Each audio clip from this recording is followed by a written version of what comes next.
नमस्कार। बोधि वार्ता सत्संग में आप सभी का स्वागत है।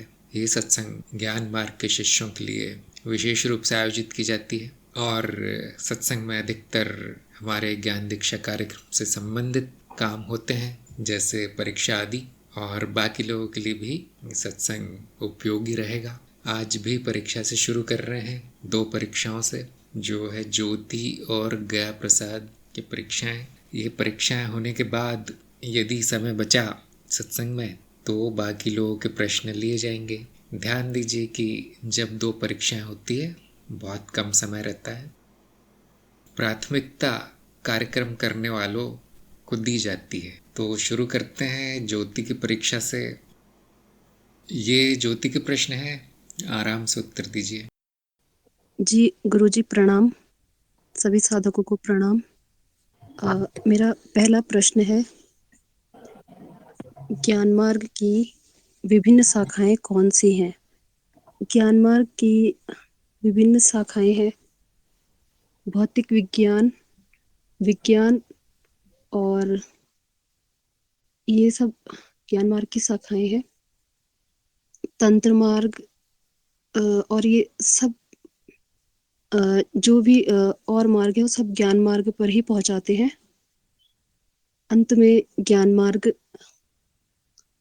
में ही सारे मार्ग पहुंचते हैं और भौतिक विज्ञान, विज्ञान ये सब ज्ञान मार्ग की शाखाएं हैं।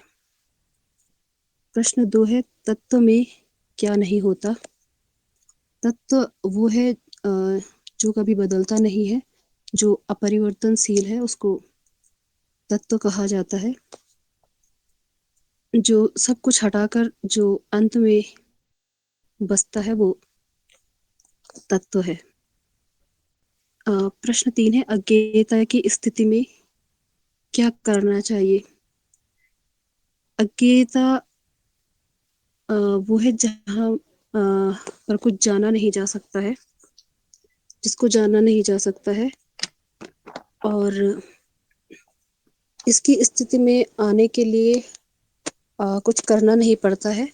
द्वैत जब ये समझ आ जाता है कि द्वैत नहीं है और जो है वो अद्वैत अवस्था है और वो अज्ञेय है, तो जो है मूल तत्व, उसमें न ज्ञान है न अज्ञान है। और जहाँ अज्ञेयता होती है वहाँ बुद्धि को अपना संघर्ष छोड़ देना पड़ता है। तो उस क्योंकि वहां पर बुद्धि अपना संघर्ष छोड़ देती है, तो वही अज्ञेयता की स्थिति है।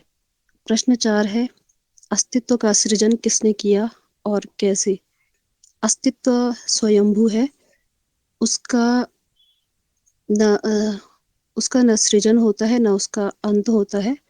वो स्वयंभू स्वयंभू है, उसका सृजन करने वाला कोई नहीं है। प्रश्न 5 है, मेरा आधार क्या है?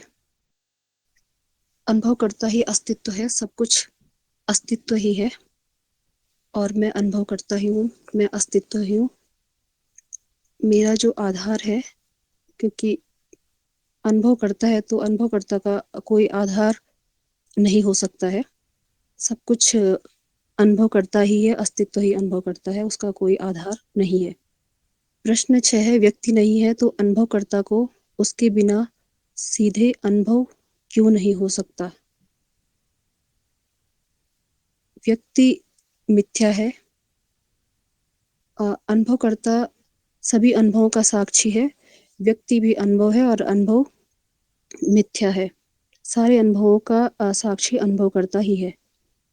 प्रश्न 7 है, आकाश की नाद आधारित व्याख्या करें।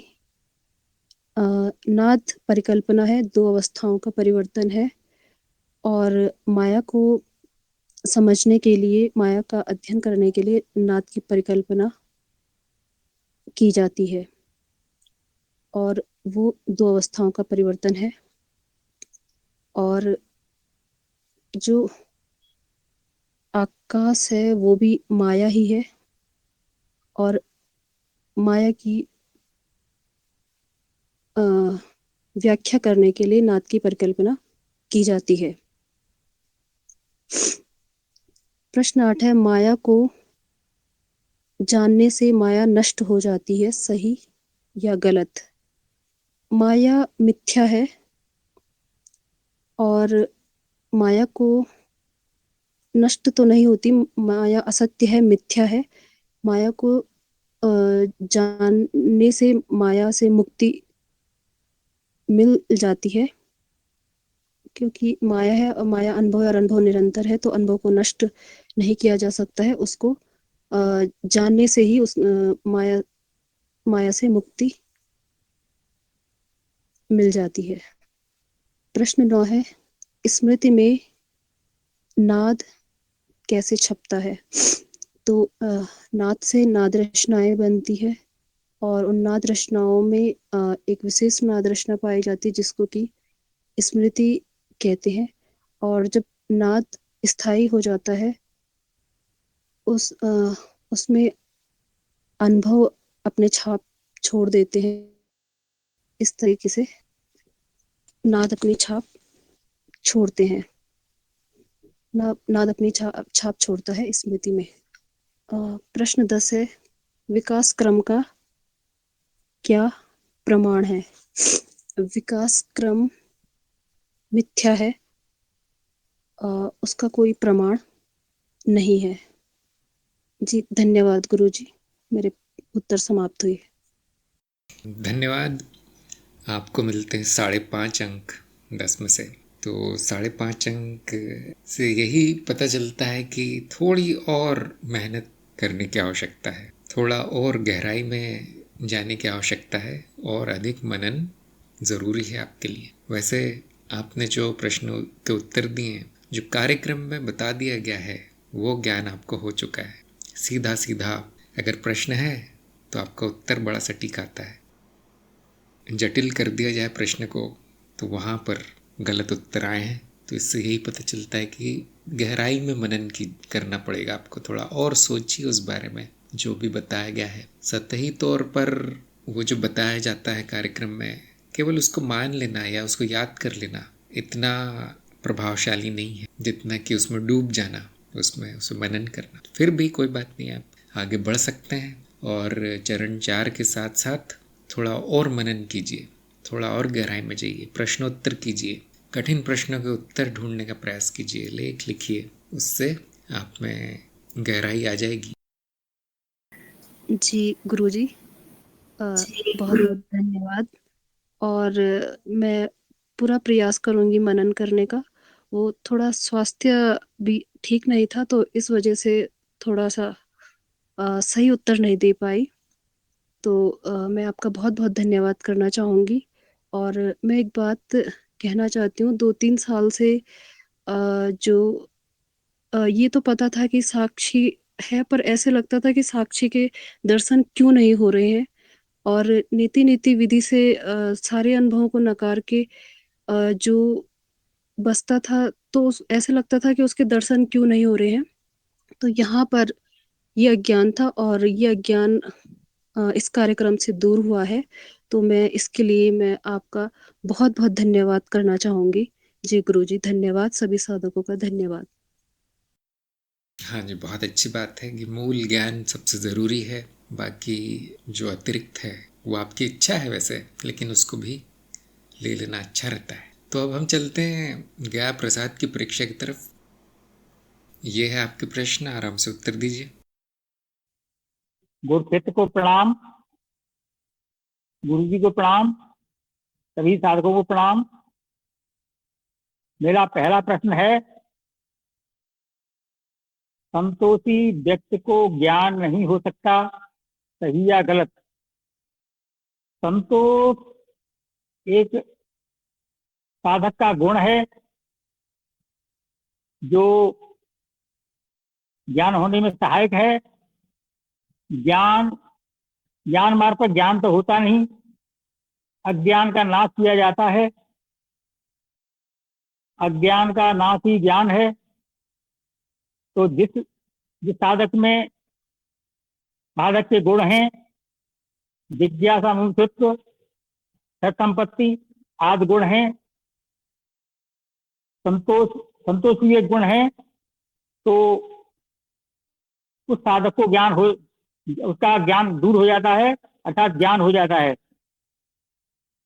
प्रश्न गलत है कि संतुष्ट व्यक्ति को ज्ञान नहीं हो सकता, संतोषी व्यक्ति को भी ज्ञान हो सकता है।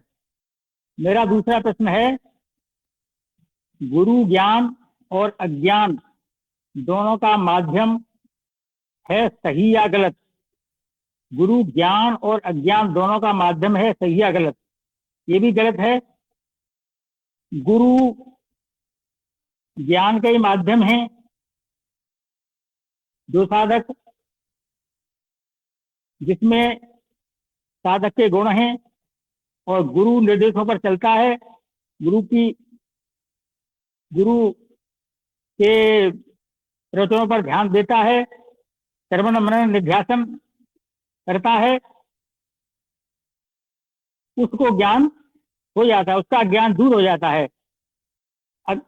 तो इसमें गुरु ज्ञान और अज्ञान दोनों का माध्यम है, अज्ञान के माध्यम नहीं है गुरु, गुरु केवल ज्ञान के माध्यम है।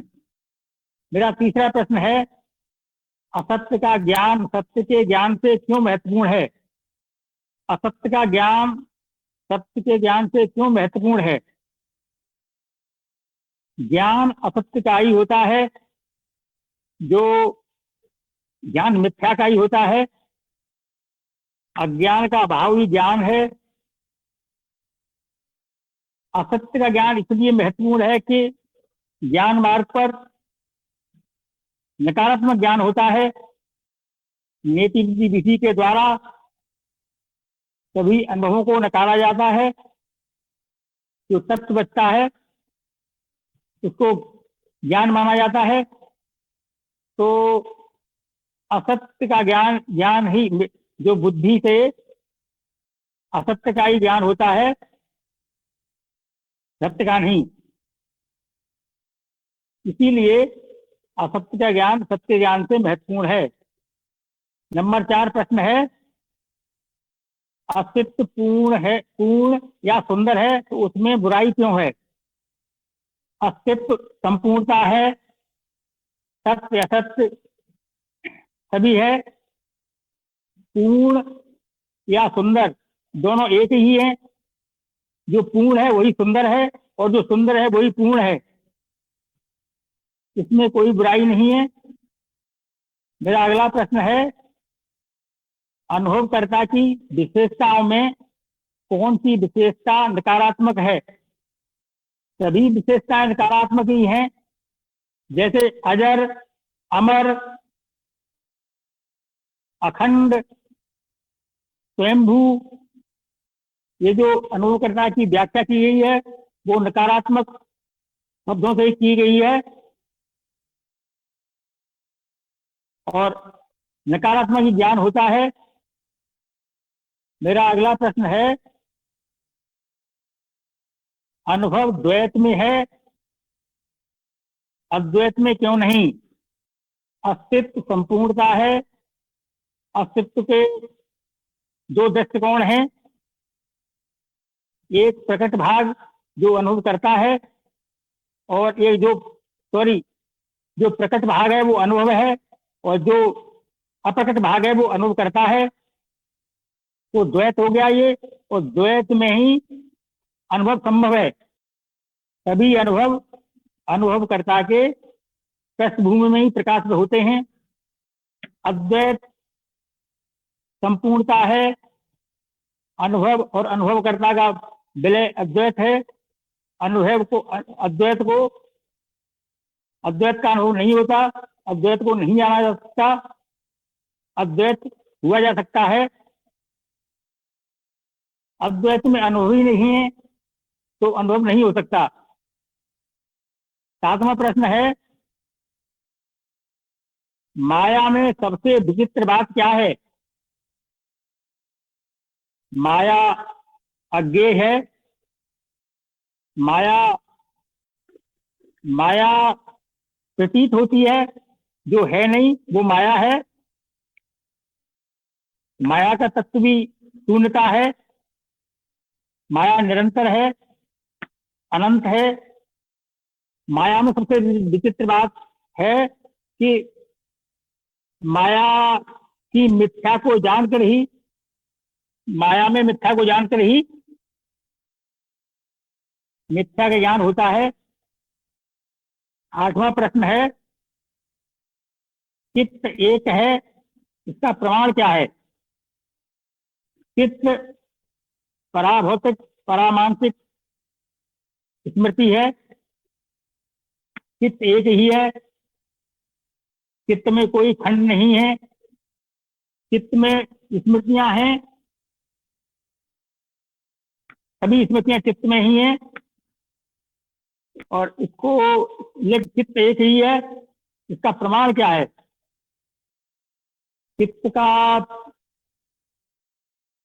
चित्त परतों में है,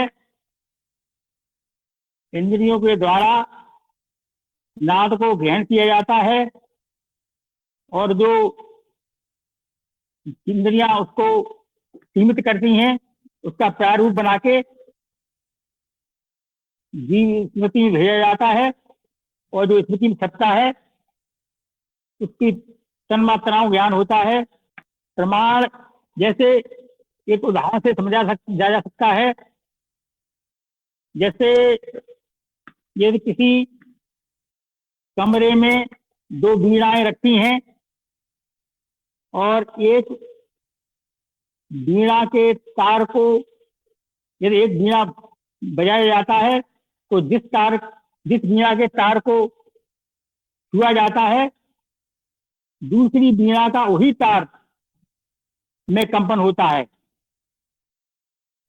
वो नाद की वजह से नाद वायु में होता हुआ उसी वीणा के तार को छेड़ता है। तो इसका प्रमाण है चित्त एक ही है। परतें, अगला प्रश्न है, 9वां प्रश्न है, परतें होना क्यों आवश्यक हैं? चित्त को समझने के लिए, चित्त को अध्ययन करने के लिए चित्त का मॉडल बनाया गया है, तो उसको परतों में रखा गया है। परतों में ही चित्त को बहुत अच्छी तरह से समझा जा सकता है। जो चित्त में निचली परतें हैं वो सभी में मिलती हैं, सभी जीवों में पाई जाती हैं। और होना क्यों आवश्यक है?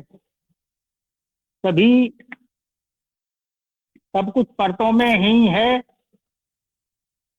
मेरा अगला प्रश्न है 10वां प्रश्न, इंद्रियों में सबसे उपयोगी कौन सी इंद्री है?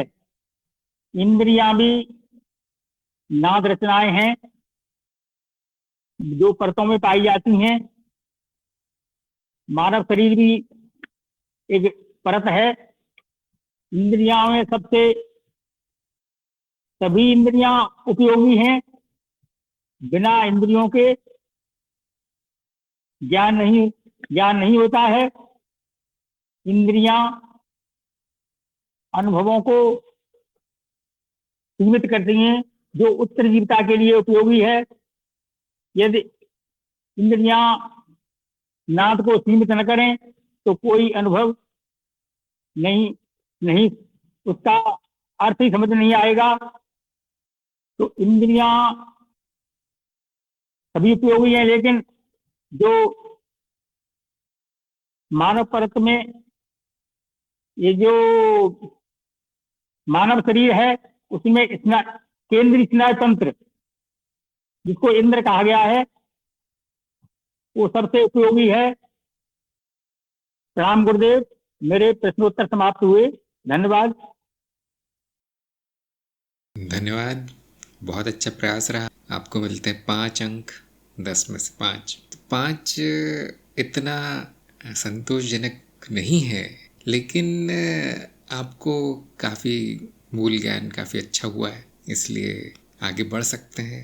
लेकिन जैसे कि मैंने ज्योति को सुझाव दिया है, आपको भी थोड़ी मेहनत करनी चाहिए, और थोड़ा और मनन, थोड़ा और डूबना चाहिए ज्ञान में। जानकारी आपने ली है, उस पर ही प्रश्न चिन्ह लगाना चाहिए कि मैं जो जान रहा हूँ, कार्यक्रम में जो बताया गया है वो किस तरह से सत्य है भी या नहीं। और फिर अगर एक वाक्य कहा गया है तो उसके उसके क्या अर्थ निकलेंगे, वो सत्य होने से और क्या क्या बातें सत्य हो सकती हैं उसके साथ, इस तरह का विश्लेषण करते रहना चाहिए। तो 5 आ गए हैं आपके अंक, आगे बढ़ सकते हैं, प्रयोग कर लीजिए, लेकिन अभी ज्ञान को थोड़ा और चमकाने की आवश्यकता है। ये 5, ये 5.5 या 6 जिनके आते हैं अंक, उनमें एक खतरा होता है कि वो भूल जाएंगे, वो संतुष्ट हो जाएंगे कि मैं पास हो गया और वो भूल जाएंगे। तो उनको थोड़ा सा प्रयास करते रहना चाहिए और सीखते रहना चाहिए। राम गुरुदेव। हाँ जी, बहुत बहुत धन्यवाद। आपकी कृपा से ही ये तो मैं हो पाया हूँ। धन्यवाद गुरुजी। बहुत अच्छी बात है, आपने प्रयास बहुत अच्छा किया है और आगे चलते रहिए। बस सुझाव ध्यान रखिए, बाकी सब ठीक है। दोनों के लिए, ज्योति और गया प्रसाद दोनों के लिए ये मेरे सुझाव हैं। तो अब देख लेते हैं, बहुत जल्दी जल्दी मैं उत्तर दे दूंगा जहाँ जहाँ भी गलत हुआ है प्रश्न। तो ज्योति के प्रश्नों से शुरू करते हैं कि कहाँ गलती हुई। नंबर 1 और 2 पूरी तरह सही थे इनके उत्तर। नंबर 3, अज्ञेयता की स्थिति में क्या करना चाहिए, तो शायद इन्होंने प्रश्न ठीक से समझा नहीं। इनका उत्तर ऐसा आया था कि अज्ञेयता की स्थिति में आने के लिए कुछ नहीं करना पड़ता। तो बात सही है, ज्ञान होने के बाद यही पता चलता है कि अज्ञेयता ही अंतिम स्थिति है और कुछ करना नहीं पड़ेगा। लेकिन प्रश्न तो पूछ रहा है कि जब आ गए तो क्या करना चाहिए। फिर भी इनको मैंने आधे अंक दिए, क्योंकि उन्होंने कहा कि बुद्धि का प्रयोग छोड़ देना चाहिए, इसके लिए आधे अंक मिले। लेकिन मेरे हिसाब से सही उत्तर बहुत आसान था। 1-2 शब्द का उत्तर हो सकता था कि कुछ नहीं करना है। अज्ञेयता की स्थिति में क्या करना है, कुछ नहीं, क्योंकि वो अंतिम है। अगर आपको ज्ञान है तो भी बड़ा खतरा है कि ज्ञान हुआ है, कुछ सकारात्मक हो गया वो, तो और ज्ञान लेना चाहिए। फिर अज्ञान है तो फिर बहुत कुछ करना है। लेकिन अज्ञेयता की स्थिति है जब मन में पूरा विश्वास है कि हाँ, ये अज्ञेय तक मैं पहुंच गया हूं, तो अब कुछ नहीं करना है। जैसा कि इन्होंने कहा, बुद्धि का प्रयोग यहाँ पर अनुपयोगी है। बुद्धि वहीं तक कार्य करेगी जब तक ये विश्वास नहीं हो जाता, पूरा निश्चय नहीं हो जाता कि हाँ, अब अज्ञेयता ही बची है, अब जानने का कुछ नहीं बचा, तभी तक बुद्धि कार्य है। नंबर 4 इनका उत्तर बिल्कुल सही था। नंबर 5, मेरा आधार क्या है, तो इनको इसमें आधे अंक मिले, क्योंकि इन्होंने कहा कि नहीं, आधार तो है नहीं। अब आधार शब्द से क्या समझा जा सकता है, क्योंकि इस प्रकार का कोई वाक्य कार्यक्रम में आया नहीं है, इतना अच्छे से कुछ बताया नहीं गया है विस्तार में आधार के बारे में। लेकिन इतना बताया गया है कि ये मूलभूत है, अनुभव करता। जो जान गया है कि मैं अनुभव करता हूँ, वो ये भी जान जाएगा कि ये मूलभूत है, मतलब ये किसी और के पर आधारित नहीं है। ऐसा कुछ और नहीं है जिस पर कि अनुभव करता आधारित हो, अस्तित्व स्वयं है। तो बस यहाँ पर भी एक शब्द का उत्तर आ सकता था कि कुछ नहीं, कोई आधार नहीं, मैं ही आधार हूँ। कुछ लोग ऐसा भी बोल सकते हैं कि मैं ही आधार हूँ, जो कि अर्ध सत्य है। यह आधार और निराधार की धारणा त्यागना ही ज्ञान है। वो सत्य होगा कि मैं न आधार जानता हूँ न निराधार जानता हूँ, इसको मत लगाओ, इन धारणाओं का मत लगाओ मुझ पर, ये वाक्य सटीक हो जाएगा। किंतु नए लोगों को शांत करने के लिए हम कह सकते हैं कि कोई आधार नहीं, या फिर उससे भी संतुष्टि ना हो तो कह सकते कि मैं ही आधार हूँ। अंत में धारणा छोड़नी है, मैं अज्ञेय हूँ। यहाँ पर संपूर्ण मौन है।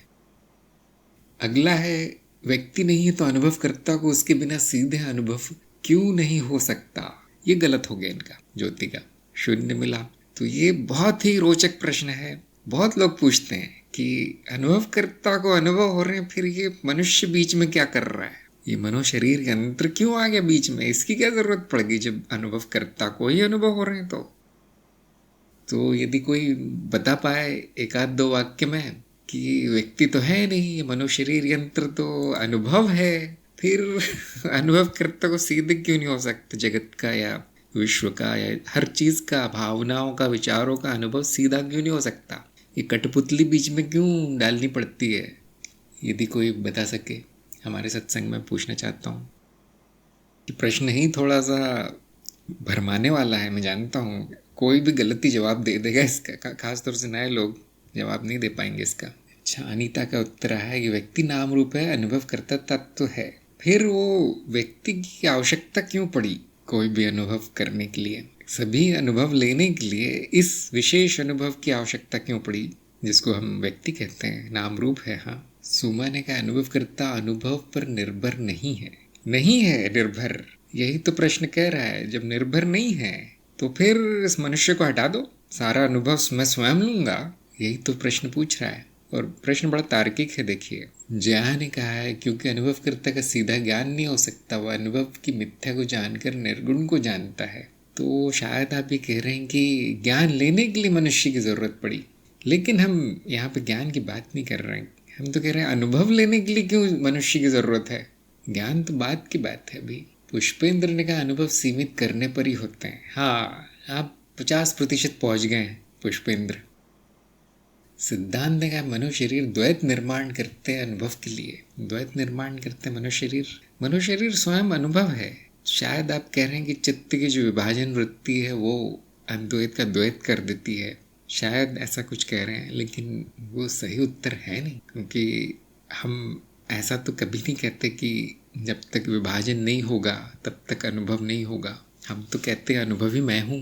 तो वैसे सिद्धांत की बात पर विचार किया जा सकता है। हृदयेश्वरी ने कहा है कि अनुभव करता अनुभव पर आधारित नहीं है, अनुभव से अनुभव करता प्रकाशित होता है। अनुभव से अनुभव करता प्रकाशित होता है, अनुभव करता से अनुभव प्रकाशित होता है, उल्टा है मेरे हिसाब से। अनुभव से अनुभव करता का ज्ञान होता है। किसको हो रहे हैं अनुभव, ये प्रश्न आया। शायद आप यही कहना चाहते होंगे, लेकिन अनुभव करता अनुभव पर आधारित नहीं है। हाँ, आधारित तो नहीं है, फिर हटा दो इस व्यक्ति को, सीधे अनुभव लो जगत का, जीवन का, यही तो प्रश्न पूछ रहा है। अच्छा, पुष्पेंद्र ने कहा है व्यक्ति भी अनुभव है, ये भी उत्तर नहीं है। प्रशांत ने कहा अनुभव में अनंत संभावना है, उसमें से मनुष्य यंत्र भी एक संभावना है। संभावना तो अनंत है, लेकिन सीधे अनुभव क्यों नहीं हो सकता, ये पूछ रहा है वो बेचारा। इस विशेष संभावना की, किसी भी संभावना की आवश्यकता क्यों पड़ जाती है? ध्यान दीजिए, मैंने कहा था कि पुष्पेंद्र सिंह अनुभव सीमित करने पर ही होते, जो उन्होंने कहा है वो रास्ता है उत्तर तक पहुंचने का। दिनेश ने कहा अस्तित्व ही अपने आप को जीव रूप में प्रकट होकर अनुभव कर रहा है। हाँ, आप भी काफी सही है, आपका भी उत्तर दिनेश का। और रवि ने कहा अनुभव को सीमित करने के लिए। हाँ, वो पहले बता चुके हैं, आधा सही है। फरहान ने कहा जो भी अनुभव होता है वह इंद्रियों द्वारा होता है, व्यक्ति छवि है, इंद्रिय है। वो ठीक है, वो तो आप अभी विज्ञान में पहुंच गए कि इंद्रियों द्वारा वो होता है, सीमित होता है, आदि आदि। सीधा क्यों नहीं हो सकता? इंद्रियों की जरूरत है, मतलब अनुभव करता निर्भर हो गया इंद्रियों पे। माधुरी ने कहा है अनुभव इंद्रियों के माध्यम से होता है, व्यक्ति नहीं। मनुष्य शरीर पर स्थित इंद्रिय अनुभव को निर्मित करती है तन्मात्रा के रूप में। हाँ, इन इंद्रियों के समूह को ही तो व्यक्ति कह दिया गया है। शरीर पर जो इंद्रियां हैं वो मनो शरीर को ही तो व्यक्ति कह दिया गया। व्यक्ति धारणा है, हाँ, लेकिन यहाँ पर हम ये नहीं जानना चाहते कि वो सत्य है या असत्य है, ये क्या है। ये प्रश्न तो पूछ रहा है वो सीधे क्यों नहीं हो सकता अनुभव, इसकी आवश्यकता क्या है? इस धारणा, मिथ्या, इंद्रियों के स्वामी, जो भी कह लीजिए आप, उसकी जरूरत क्यों पड़ गई? हिमांशु ने कहा अनुभव करते हुए व्यक्ति की आवश्यकता नहीं, किंतु लीला में जीव एक चरण है। हाँ, वो बात बिल्कुल सही है कि उसको तो किसी भी चीज की आवश्यकता नहीं, न जगत की, न जीव की, न व्यक्ति की, न कुछ और कोई आवश्यकता है नहीं उसकी। किंतु फिर भी ऐसा कभी नहीं देखा गया कि बिना किसी जीव के अनुभव हो रहा है, बिना किसी मनोशरीर यंत्र के अनुभव चल रहा है। क्या ऐसा हो सकता है?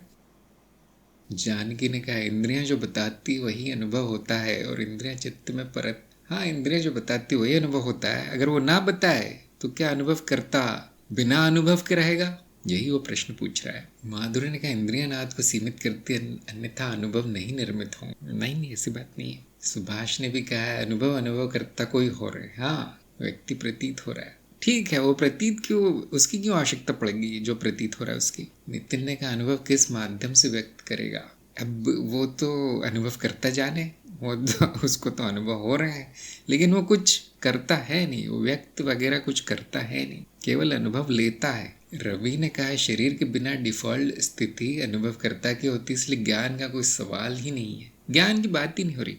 ज्ञान के लिए स्मृति चाहिए, जीव स्मृति काफ़ी है, कोई सी भी स्मृति चल जाएगी, बुद्धि काफ़ी है। यहाँ अनुभव की बात हो रही है। अगर मनुशरीर हटा दें तो अनुभव होगा क्या, और अगर हाँ तो फिर उसको हटा कर ही रखो, उसको क्यों लाया बीच में। रीनू ने कहा अनुभव करता अनुभव नहीं करता, उनको प्रकाशित करता है। मनुशरीर यंत्र द्वारा किए जाने वाले अनुभव का साक्षी मात्र पर दिखता है। हाँ, वो अनुभव करता में जो करता है वो कर्म वाला शब्द नहीं है, तो प्रकाशित ही करता है वो, ये बात सही है, उनको बनाता नहीं।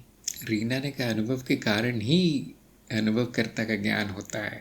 हाँ, लेकिन हम तो ये पूछ ही नहीं रहे हैं कि अनुभवकर्ता का ज्ञान किस कारण होता है। प्रश्न देखिए, प्रज्ञान का इंद्रिय माध्यम है, अनुभव सीधा होता है, उल्टा स्वयं का अनुभव होगा ही नहीं, क्योंकि वह अनुभव करता है। सबका अनुभव सीधा ही हो रहा है, पर अनुभव सत्य है। तिहरी माया। आपके शब्दों में एक दो शब्द सही आ गए हैं, उत्तर के करीब आ गए। हिमांशु ने कहा बिना जीव के भी अनुभव है, क्योंकि विश्लेषण जीव करता है, उसे जीव की आवश्यकता प्रतीत होती है। हाँ, मनन गहरा होते जा रहा है हिमांशु का। और कीजिए। अजय ने कहा क्योंकि अनुभवकर्ता को स्वयं का अनुभव नहीं कर सकता, प्रकट अस्तित्व के रूप में स्वयं का मिथ्या अनुभव करता है, इसमें कड़ी व्यक्ति भी है, मिथ्या रूप है। काफी अच्छा है आपका उत्तर, काफी अच्छा है। रिंको ने कहा अनुभवकर्ता तत्व है और स्वयं का मिथ्या रूप में अनुभव कर रहा है, दोनों एक दूसरे के बिना नहीं है। तो फिर ये व्यक्ति की बात तो आपने छोड़ ही दी, व्यक्ति को तो भूल ही गया। अब जो प्रश्न में पूछा गया वो भूल गए। हृदयेश्वरी का अनुभव नहीं होने की स्थिति में अनुभवकर्ता अनुभवहीनता का अनुभव करता है। अरे बाप रे, आपने ऐसा कब देखा है कि अनुभव नहीं हुआ कभी? हम तो कहते हैं अनुभव भी नित्य है। उसके साथ बहुत से लोग ये भी लगा देंगे कि वो यंत्र जो वो भी नित्य है फिर, क्योंकि कोई ना कोई यंत्र हमेशा होता है, उसके बिना ज्ञान नहीं होता, जैसे कि बहुत से लोगों ने कहा है। सुमन ने कहा जीव का जीवन इच्छा और संस्कार के कारण है, उत्तर जीव। नहीं, हम तो ये पूछ ही नहीं रहे हैं जीव का जीवन किस कारण है। सुभाष ने कहा लीला का आनंद लेने के लिए। नहीं, वो सब कविताएं हैं। जया ने कहा अनुभव करता कुछ नहीं होता, उस पर सब कुछ होता है। जब हम कहते हैं अनुभव करता को अनुभव हो रहे हैं, तो उसका अर्थ ही है कि उसके पटल पर प्रतीत हो रहा है जो भी हो रहा है, लेकिन वो प्रश्न का उत्तर नहीं है। तो सभी लोग भूल रहे हैं अर्थपूर्ण अनुभव। सभी लोग कैसे भूल गए बात? अर्थपूर्ण अनुभव, उसके लिए नाद को सीमित करना आवश्यक है। जो अनंत संभावना है उसको एक सीमित संभावना में बदलना आवश्यक है, तो अर्थपूर्ण अनुभव होगा। और ये जो अर्थपूर्ण अनुभव है वो सीधा ही होता है। इस पर किसी ने मनन किया नहीं, ऐसा लगता है मुझे, क्योंकि अद्वैत के जो विरोधी है उनके लिए ये तर्क बहुत बड़ा तर्क है, इसका उत्तर देना आसान नहीं है। अब सिद्ध कैसे करेंगे कि सीधा ही अनुभव होता है? उसके लिए हमने कैमरे का उदाहरण दिया है। उपमा से ही सिद्ध कर सकते हैं। आप व्यक्ति को हटा नहीं सकते हो, मर जाएगा व्यक्ति हटाएंगे तो उसको। और कोई तरीका है नहीं उसको हटाने का, वो फिर कोई जानता नहीं क्या है। तो हमने उपमा दी है कैमरे की, ध्यान दीजिए, जिसमें छिद्र वाला जो कैमरे, शायद उन्होंने बताया या नहीं बताया, कार्यक्रम में बताया तो है शायद, कि अगर एक कागज़ में छोटा सा छेद कर दीजिए काले कागज़ में, तो आप देखेंगे एक तरफ खिड़की है यदि तो, और दूसरी तरफ दीवार है, तो दीवार पर खिड़की का दृश्य बन जाता है। खिड़की के बाहर जो भी है वो दिखने लगता है दीवार पर। इसको आप कह सकते हैं इंद्रिय है वो। अब बहुत से लोग ये सोचेंगे कि ये छिद्र बहुत छोटा है इसलिए कम दिख रहा है, बड़ा कर दो। तो आप छेद बड़ा करेंगे तो आप देखेंगे प्रकाश की मात्रा बढ़ गई, लेकिन दिख कुछ भी नहीं रहा, धुंधला हो गया सब कुछ। बचपन में आप सभी ने प्रयोग किया होगा, इसको हम पिन होल कैमरा कहते हैं अंग्रेजी में। बचपन में प्रयोग करवाया जाता है, और बहुत से लोग कहेंगे ये कागज़ ही हटा दो काला, उसके बिना पूरा का पूरा दृश्य सामने आ जाएगा, दिख जाएगा। अब आप उसको हटाएंगे, देखेंगे कि उस दीवार पर केवल उजाला है, कुछ छवि नहीं बनी। हाँ, संपूर्ण उजाला आ गया है सारी खिड़की का, क्योंकि सीमित नहीं किया गया, लेकिन कुछ भी अर्थपूर्ण नहीं है वहां देखने के लिए। क्या सब लोग ये नहीं जानते? क्या ये प्रमाण करीब करीब प्रमाण है? देखिए, इस पर मनन कीजिए कि अनुभव तो सीधा ही होगा अनुभवकर्ता को, लेकिन इस मनोशरीर यंत्र के द्वारा सीमित हो जाने के कारण थोड़ा सा अर्थपूर्ण हो जाता है वो अनुभव। जैसे किसी ने कहा था लीला में रस आता है फिर, क्योंकि सब कुछ एक साथ नहीं आ रहा है, सारी बाढ़नी आ गई है अनंत संभावना की एक साथ। अनंत संभावना कोई अर्थ नहीं है। देखिए, जब तक सीमित नहीं होगा तब तक अलग अलग विभाजित नहीं हो पाएगा। तो जैसे बहुत से लोगों ने कहा, ज्ञान भी तभी संभव है जब वो सीमित होता है। लेकिन ध्यान दीजिए, वो जब सीमित हो जाए तो ज्ञान नहीं अज्ञान कहलाएगा, क्योंकि अब छोटा छोटा भाग दिखने लगा अस्तित्व का, खंडित भाग दिखने लगे हैं, पहचान में आने लगे इस जीव को। तो ये सोचता है अरे मुझे ज्ञान हो रहा है, लेकिन उसको अज्ञान हो रहा है। अज्ञान, वो उसी को सत्य मान रहा है फिर जो दिख रहा है।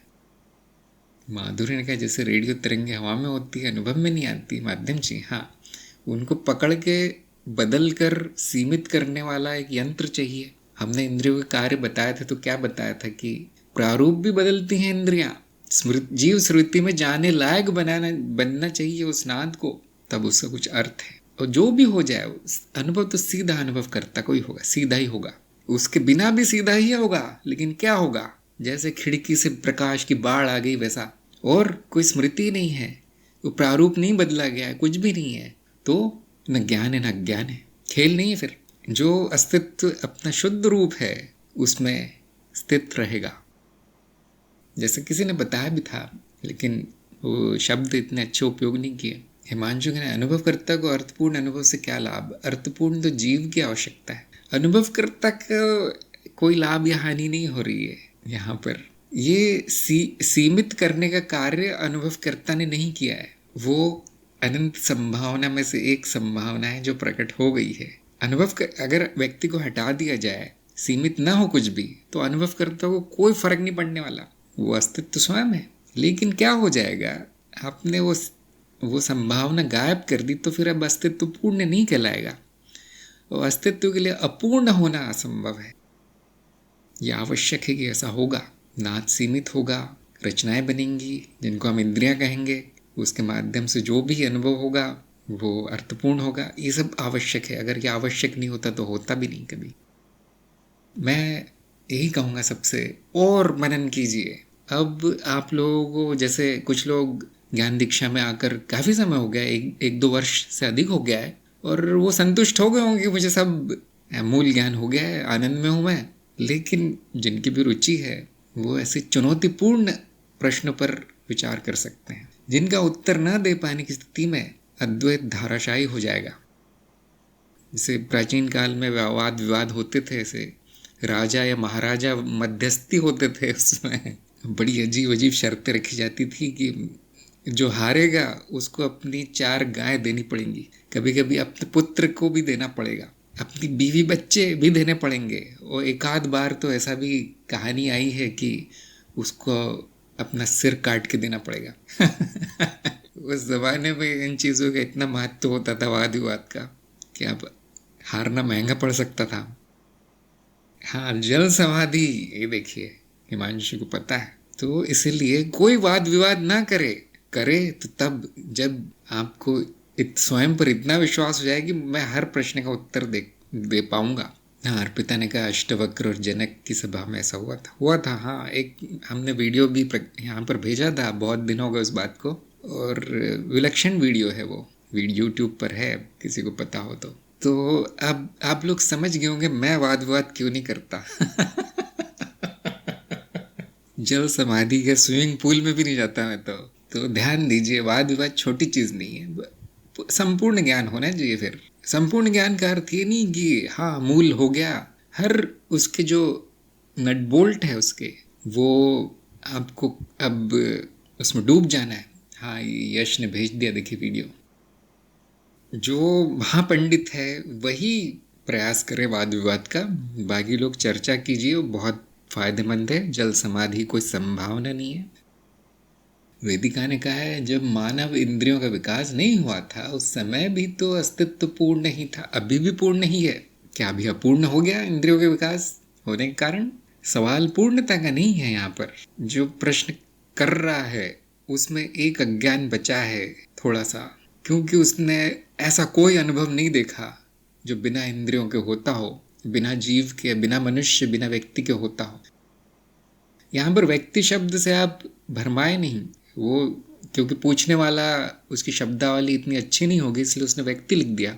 हम जानते हो मनो शरीर की बात कर रहे हैं, खासतौर से इंद्रियों की बात कर रहे हैं। तो किसी का भी अप्रोक्ष अनुभव नहीं है कि बिना इंद्रियों के कुछ हो गया हो, तो अब बड़ा कठिन हो जाएगा इसका जवाब देना। लेकिन जवाब यही है, थोड़ा मनन करने के बाद यही आएगा कि अनुभव करता हूँ, अनुभव सीधे ही हो रहा है, पूर्णता का ही हो रहा है, थोड़ा विशेष प्रकार का हो रहा है। जैसे फिर से आप कैमरे के उदाहरण में जाएंगे, खिड़की के बाहर जो है अनुभव है, दीवार अनुभव करता है, मान लीजिए पटल है, अब बीच में वो कागज आएगा जिसमें छोटे से छिद्र है, अभी भी पूरा संपूर्णता खिड़की के बाहर है और दीवार संपूर्ण इधर है, कुछ बदला नहीं, कुछ कम नहीं हुआ उसमें, कुछ घटा नहीं, कुछ बढ़ा नहीं। यहाँ तक कि अगर वो छिद्र और वो कागज नहीं होता, कार्डबोर्ड, तो फिर अपूर्ण कहलाता, सारा मामला अपूर्ण हो जाता, क्योंकि उसमें वो चीज़ गायब है, नहीं है, एक चीज़ सीमित होने की संभावना नहीं है, अब अपूर्ण हो गया। तो अभी हमारे पास समय बहुत कम है, क्योंकि इस पर तो 2-3 घंटे और चर्चा हो सकती है, आप लोग कर लीजिए होमवर्क। आगे चलते हैं। आकाश का नाद की नाद आधारित व्याख्या करें, ये भी गलत हो गया ज्योति का, क्योंकि ये भी बहुत कठिन प्रश्न है। अब इस पे भी चर्चा हो सकती, देखिए आप लोग कर लीजिए थोड़ा सा, मैं आपको संक्षेप में संकेत दे देता हूँ, मैं आपको इशारा देता हूँ कि क्यों आकाश की नाद आधारित व्याख्या असंभव सी क्यों लगती है। क्योंकि हम कहते हैं जो वस्तु है नाद रचना है, नाद है, हम कहते हैं शरीर नाद रचना है, विचार भावना आदि नाद मात्र है, स्मृति नाद है। आकाश किस नाद से बना है, उसकी क्या आवृत्ति है। अब उलझ जाएगा व्यक्ति कि वहाँ तो कुछ दिख नहीं रहा है, खाली जगह है, कौन सा नाद।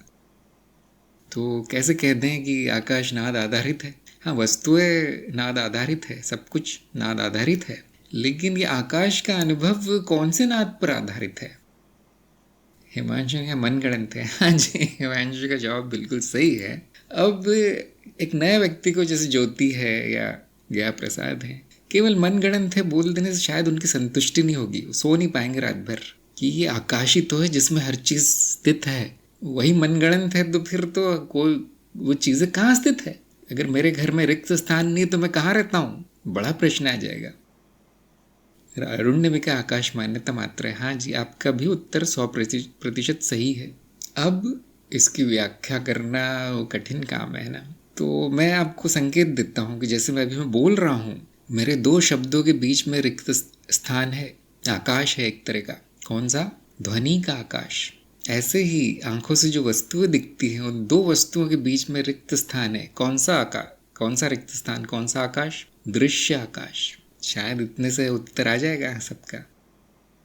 तो वो आकाश वस्तु नहीं है, वो आकाश अनुभव नहीं है, वो आकाश उस प्रकार के अनुभव का अभाव है, इसलिए नाद पर आधारित नहीं है, काल्पनिक है वो। क्योंकि मेरे एक शब्द और दूसरे शब्द के बीच कुछ और ध्वनि आई नहीं है, कोई और नाद आया नहीं है, तो मन ने वहां पर रिक्त स्थान की कल्पना कर ली है। अब बागी का उत्तर आप लोग बनाइए। देखिए कठिन है ये प्रश्न बहुत। ये मैंने 1-2 वीडियो बनाए हैं वैसे इस बारे में, अपने माया की श्रृंखला में है शायद, स्थान की माया आदि आदि। क्योंकि बहुत से लोग यही कहेंगे कि आपने तो दावा कर दिया कि हर चीज़ की व्याख्या आप नाद से कर सकते हो, अब आकाश की व्याख्या भी कर दो नाद से। अब जो नए हो तो यहाँ पे असफल हो जाएंगे। इसलिए कार्यक्रम एक आमंत्रण है आपको गहराई में ले जाने का। गहराई में जाने का अर्थ ही नहीं कि ज़्यादा ज्ञान हो जाएगा, नहीं, ज्ञान तो छोटा सा है, ज़्यादा ज्ञान नहीं होगा, पक्का ज्ञान हो जाएगा, एकदम लोहे की तरह ठोस हो जाएगा वो ज्ञान, उसको आप हिला नहीं पाएगा, कोई प्रश्न हटा नहीं पाएगा। मूल ज्ञान तो हाँ ठीक है, वो आनंद तक पहुँचा देता है। मुझे क्या करना है आकाश, मुझे क्या करना है कैमरे वाला उपमा, मैं आनंद में हूँ। ये बहुत अच्छा है, लेकिन वो हिल सकता है वो ज्ञान, 1-2 प्रश्नों से गिर सकता है, वो आनंद समाप्त हो सकता है। अरुण ने कहा है आकाश 2 दृश्य के बीच का दृष्टि का भाव, कह सकते हैं, और सटीकता लाइए उसमें। नंबर 8 बिल्कुल सही था कि माया नष्ट नहीं होगी। नंबर 9 स्मृति में नाद कैसे छपता है, ये भी गलत हो गया है, इसमें भी 0 मिले। तो बहुत आसान है, कार्यक्रम में सीधा बताया गया। अनुनाद, प्रवर्तन, ऐसे थोड़े वैज्ञानिक शब्द उपयोग किए गए हैं, कैसे छपता है वो प्रक्रिया बताई गई है। अब ये ध्यान रखना ज़रूरी है कि जब माया की व्याख्या की जाती है तो व्याख्या भी मायावी होती है, परिकल्पनाओं पर आधारित होती है। बहुत ज़्यादा नहीं उसमें सोचना है कि कैसे छपता है, संतुष्ट करने के लिए बस वो बुद्धि को। नंबर 10 विकास क्रम का क्या प्रमाण है, इनको इसमें आधे अंक मिले। क्योंकि इन्होंने कहा, शायद इन्होंने ऐसा कहा कि विकास क्रम होता नहीं है, तो इसलिए आधे अंक मैंने दे दिए। क्योंकि वो बात सही है कि वो होता नहीं है, वो तो बस मिथ्या है, वो तो प्रतीत हो रही है इस तरह की। लेकिन आधे अंक क्यों काटे? क्योंकि वो प्रतीत तो होता है, उसी के बारे में पूछा जा रहा है कि जो भी प्रतीत हो रहा है उसको हमने विकास क्रम क्यों कह दिया। तो क्या प्रमाण है? अनुभव ही प्रमाण है, और कुछ प्रमाण हो नहीं सकता। देखिए कि जो नाद रचनाएं अपना विकास नहीं करती, वो वातावरण बदल जाने पर नष्ट हो जाती है या अपने आप ही नष्ट हो जाती है। वृद्धि आवश्यक है, तभी वो बनी रहती है। तो अनुभव भी आपका ऐसा ही है, तर्क भी बिल्कुल ऐसा ही है। प्रयोग भी करके देख सकते हैं। जिनको विकास क्रम में रुचि नहीं है उनका पतन निश्चित है, हुआ है ऐसा। आप भी प्रयोग कर सकते हैं, लेकिन मैं नहीं कहूँगा कि करना चाहिए। प्रमाण, अनुभव और तर्क है, हमारी आंखों के सामने है। क्या एक व्यक्ति दूसरे व्यक्ति से भिन्न नहीं है? क्या हम ऐसा नहीं कहते एक का विकास थोड़ा ज़्यादा हुआ है, एक का कम हुआ है? हर मामले में ऐसा। क्या जीवों को देखकर, असंख्य जीव है इसी लोक में, उनको केवल देखने मात्र से बताया जा सकता है कि विकास चल रहा है नाद रचनाओं का, और पतन भी चल रहा है, उल्टा भी चल रहा है। वो नष्ट भी हो रही हैं, लुप्त भी हो रही हैं। तो जो हमारे अनुसार होता है, हमारी इच्छा के अनुसार हमें जो अच्छा लगता है, वो परिवर्तन विकास कहलाता है, तो विकास कह दिया जाता है, और वो हो रहा है। गया प्रसाद के प्रश्न पर आते हैं, संतोषी व्यक्ति को ज्ञान नहीं हो सकता, सही या गलत? तो इन्होंने कहा कि हो सकता है संतोषी व्यक्ति को भी, तो मैंने उनको आधे अंक दे दिए। लेकिन ये सबकी अलग अलग राय हो सकती है इस बारे में। फिर ये प्रश्न आया ही क्यों? क्योंकि संतोष कि मुझे सब पता है, अब मुझे जानना भी नहीं है, मैं तो खुश हूँ, इसको भी कहेंगे। या जिज्ञासा का उल्टा भी। अब जिज्ञासा का उल्टा क्या कहलाएगा, मुझे सही हिंदी शब्द आता नहीं है उसका। जिज्ञासा का पूरी तरह अभाव होना, हम कहेंगे बड़ा संतोषी प्रकृति का व्यक्ति है। हाँ, सुमन ने कहा है ज्ञान होने के बाद ही संतोष आता। हाँ, ये जो संतोष है, ज्ञान के पहले वाला अज्ञान में ही संतुष्ट हो जाना, ये अंधकारमय संतोष है। एक तरह का अबोध होने का चिन्ह है कि उसको लगता है मुझे क्या जरूरत है, मैं तो खुश हूँ। खुशी कुछ दिनों बाद दुख में बदल जाती है, अंधकारमय है ये संतोष। सच्चा संतोष ज्ञान होने के बाद ही आता है। या तो संतोषी व्यक्ति इसलिए क्योंकि संपूर्ण ज्ञान है, तो अब नहीं हो सकता, सही बात है, अब नहीं हो सकता क्या, क्योंकि पहले से संपूर्ण ज्ञान है, या अज्ञता में है, या फिर इतना ज्ञान है कि उसने अपने अज्ञान को ही ज्ञान मान के संतुष्ट हो गया उसमें, इसलिए अब नहीं हो सकता। जिज्ञासा चाहिए, असंतुष्टि चाहिए, मैं अपने अज्ञान से असंतुष्ट हूँ तो ही जाऊँगा ज्ञान लेने। इसलिए मैंने कहा कि सबकी अपनी अपनी राय हो सकती है, संतोष के शब्द के अर्थ के ऊपर निर्भर करता है। अर्पिता ने कहा संतुष्ट हो जाने के बाद सवाल नहीं आएंगे। हाँ, नहीं आएंगे। तो कौन सी संतुष्टि अच्छी है? जो अज्ञान में जो बिल्कुल कुछ सवाल ही नहीं आते क्योंकि अज्ञान ही अज्ञान है वो, या संपूर्ण ज्ञान है इसलिए सवाल नहीं आते, वो संतुष्टि? वो चुनाव आपको करना है। तो जो पूरी तरह संतुष्ट है अज्ञान में, उसको ज्ञान दिया भी नहीं जाता, वो ले नहीं सकता, वो आएगा नहीं वो लेने। थोड़ी सी असंतुष्टि ज़रूरी है, और असंतुष्टि दुख या खालीपन या नीरसता या अर्थहीनता किसी भी रूप में प्रकट हो जाती है, और फिर व्यक्ति सोचता है कुछ तो अर्थ होगा मेरे जीवन का, मैं क्या हूँ ये जानने का कुछ तो प्रयास कर लूँ, क्यों है सब कुछ। इस तरह से गहराई वाले प्रश्न अब तब आएंगे। अगर वो संसार में सुखी है, संतुष्ट है, तो ये सब पूछेगा नहीं कोई। हिमांशु ने संतोष अकर्म का द्योतक भी हो सकता है। हाँ जी, हो सकता है। आगे चल इस पर भी काफ़ी कहा जा सकता है। हम तो यही कहेंगे जो संतुष्ट है, कोई ज़रूरत नहीं है, मत लो ज्ञान, आराम करो, क्योंकि वैसे भी नहीं होगा। नंबर 2, 3 बिल्कुल सही आए उनके उत्तर। इसमें नंबर 2 में भी गुरु ज्ञान या अज्ञान के दोनों का माध्यम है, इस पे भी मतभेद हो सकता है लोगों में। नंबर 4 था अस्तित्व पूर्ण या सुंदर है तो उसमें बुराई क्यों है। ये उत्तर इनका इतना अच्छा नहीं आया, 0 मिले। लेकिन मैं एक वाक्य में ही उत्तर दूंगा कि बुराई नहीं होती तो फिर पूर्ण नहीं कहलाता वो। एक चित्र में काला और सफ़ेद दोनों रंग है, अगर काला नहीं होता तो वो चित्र भी नहीं कहलाता। पूर्ण या सुंदर कहलाने की तो कोई बात ही नहीं आती, बात ही नहीं उठती, सवाल ही नहीं उठता। तो हम क्यों बुराई कहते हैं उसे?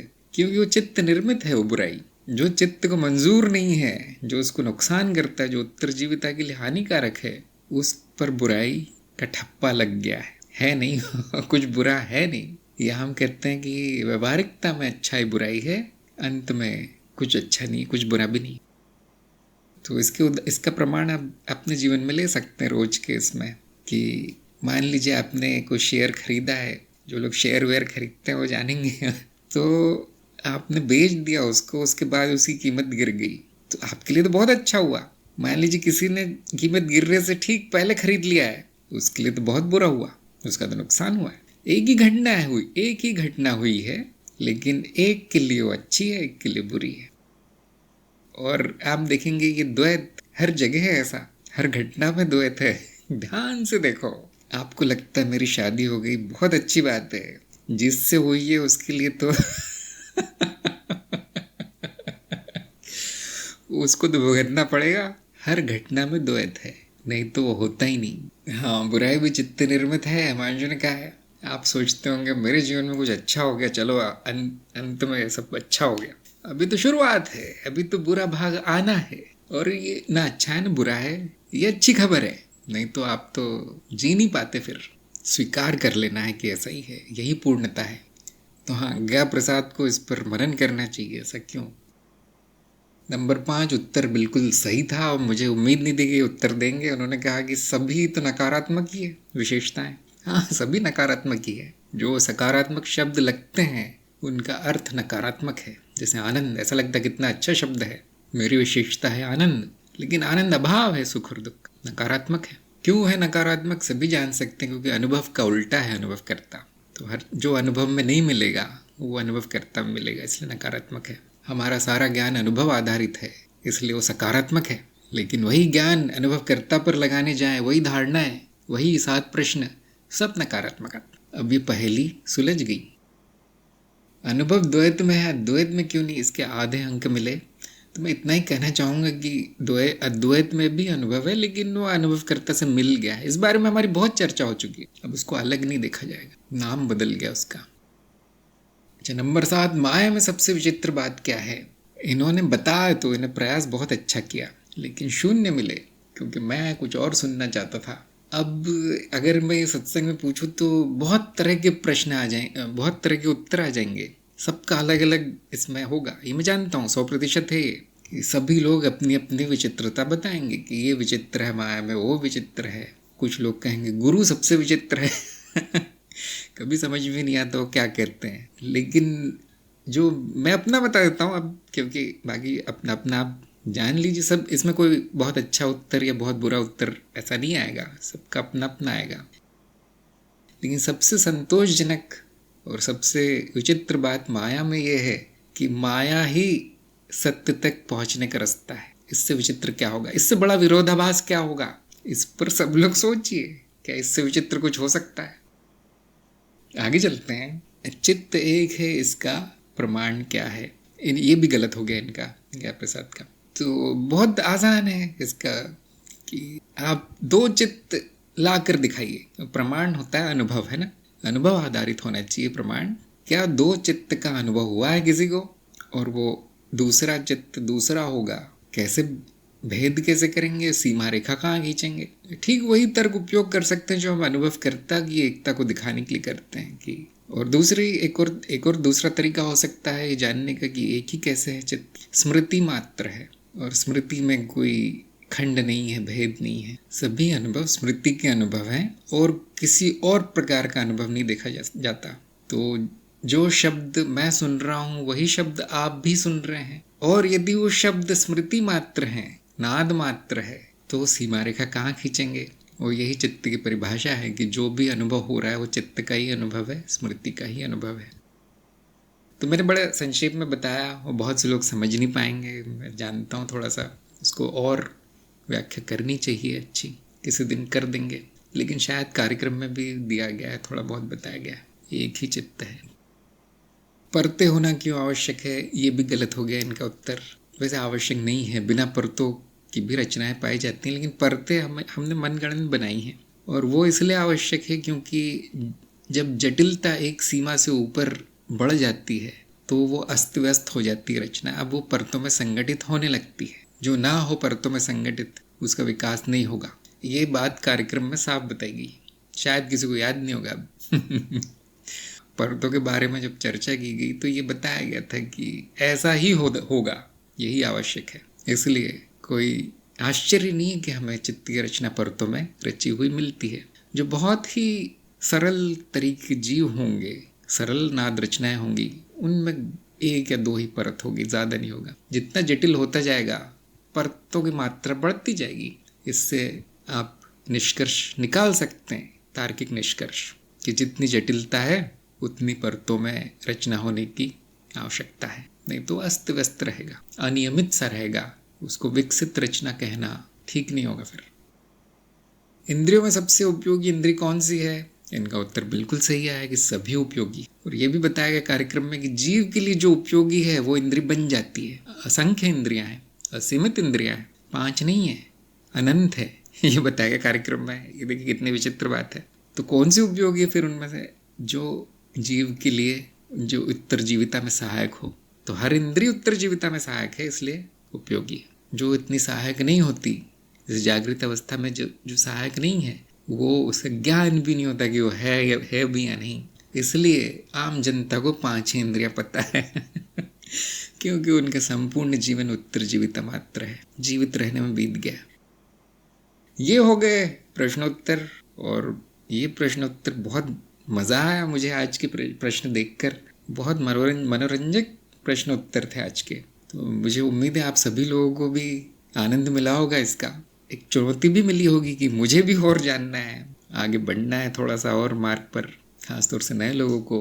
तो अब चलते हैं आप लोगों के प्रश्नों पर।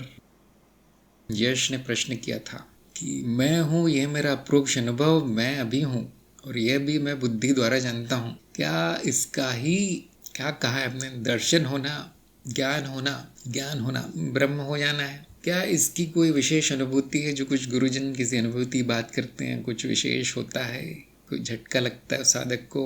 इससे ज्ञान बड़ी मुश्किल से मिला। पुराने समय में गुरु ज्ञान देने में कई साल लगाते थे, बड़ी परीक्षा लेते थे। परीक्षा लेने के बाद ये महावाक्य कहते थे।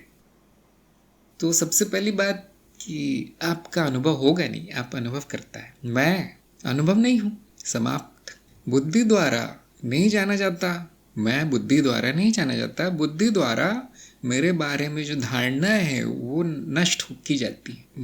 मुझे मेरा जानना होने मात्र से पता चलता है और किसी अनुभव के द्वारा नहीं। और एक पूरी तरह उल्टा उत्तर भी आ सकता है कि हर अनुभव के द्वारा मुझे अपना ही ज्ञान होता है। क्यों? क्योंकि उसका दृष्टा मैं ही हूँ। तो हर अनुभव मुझे यही ज्ञान दिलाता है कि मैं हूँ। दोनों उत्तर हैं देखिए, या तो कोई अनुभव नहीं या तो हर अनुभव। गलत उत्तर क्या है? गलत धारणा क्या है? एक विशेष प्रकार का अनुभव मुझे मेरा ज्ञान दिलाएगा, एक विशेष चमत्कारी विचित्र अनुभव मुझे मेरा ज्ञान दिलाएगा, ये अज्ञान है। अब दूसरे भाग पे आते हैं प्रश्न के कि ये कई साल क्यों लगाते थे प्राचीन काल में? नहीं, जो कई साल वाली कहानियां हैं वो थोड़ी ज़्यादा प्रसिद्ध हो गई है। ऐसे भी छात्र हुए हैं, ऐसे भी विलक्षण लोग हुए हैं जो कि कई घंटों में या कई दिनों में उनको ज्ञान हो गया है। ऐसे भी हुए हैं जो ज्ञान के साथ ही पैदा हुए कुछ नहीं करना पड़ा उनको। तो हर तरह के साधक हैं, हीरो से लेके जीरो, जैसे कहते हैं आजकल। आधुनिक उदाहरण दें तो इस सागर में हर प्रकार की लहरें हैं। अब हाँ, कुछ लहरें ऐसी जिनको सालों लग जाते हैं क्या कर सकते हैं। और उनकी कई परीक्षाएं लेनी पड़ती बड़ी बड़ी। और गुरुजनों पर भी निर्भर है। कभी कभी गुरु सीधे बोल देता है, देखो ये ज्ञान है, अभी घर जाओ, इसे मनन करो, नहीं समझ में आए तो छोड़ दो। गुरु पर भी निर्भर है, गुरु का स्वभाव कैसा है। तो यश को मैं कहूँगा, एक बात सुनकर उसको संपूर्ण न मान लें कि यही होता है, यही होता था। नहीं नहीं नहीं, बहुत कुछ होता है, बहुत कुछ होता था, बहुत कुछ होता रहेगा। अपनी बुद्धि को विस्तार दीजिए, संकीर्ण नहीं बनाना।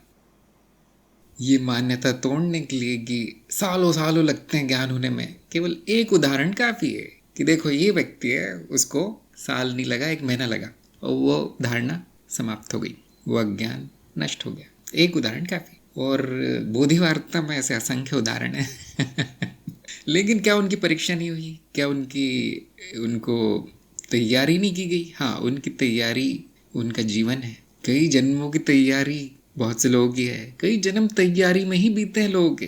तो गुरु जो 1-2 परीक्षा ले लेता है और कुछ साल लगा देता है, उस बेचारे का क्या दोष है? तो बहुत तेज कर दिया, गुरु के शरण में आ गए तो तेज ही तेज होगा अब। अरे नहीं, मुझे 10 साल लग गए ज्ञान मार्ग के लिए तैयार होने में, बहुत जल्दी है। जो गुरु सिखा रहा है शायद उसने 10 जन्म लगाए हैं वहां तक पहुंचने के लिए।